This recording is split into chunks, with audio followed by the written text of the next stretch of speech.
एक आप लोगों को भी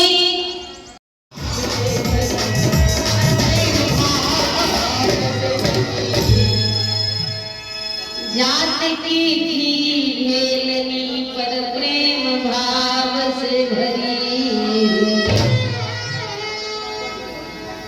भेलनी वासवरी की फसल जन्म और नेवला जोनी में जिनका हमारे विधि कही से सही जो कोई जोनी में जहाँ साधु बाबा की बुद्धि वहाँ नेवला की अवस्था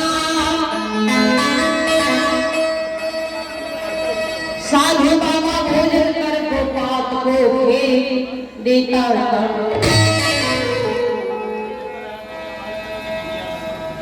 नेवला ने अपनी गिरही से निकल कर चढ़ को चाटने लग जाती थी। साधु बाबा के प्रसाद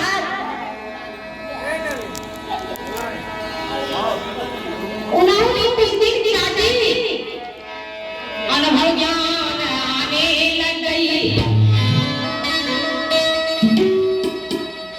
हे प्रभु जी मुझे मानव की तन दीजिए भजो नारायण नारायण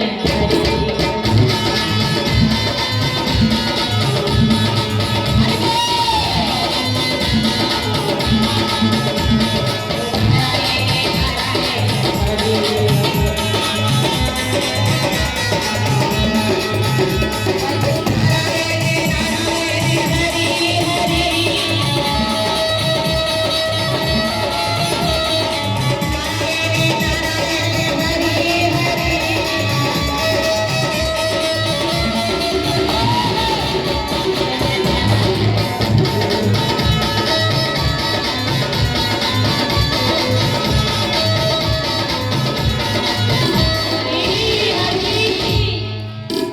हरि नारायण नारायण हरि है और नेवला कर रही है। भगवान ने असीम कृपा उन पर कर दिया और प्रभु जी एक ब्रह्मकुल में उनको जन्म दे रहा है। इतना ने उनको रूप ऐसा सुंदर दे दिया, ऐसा सुंदरी बन के उन्होंने जन्म ले ली है। परिवार को शोषण आ गया। इस परिवार की जितना भी नारियां हैं गेट से निकलने के कोई ऑर्डर नहीं है।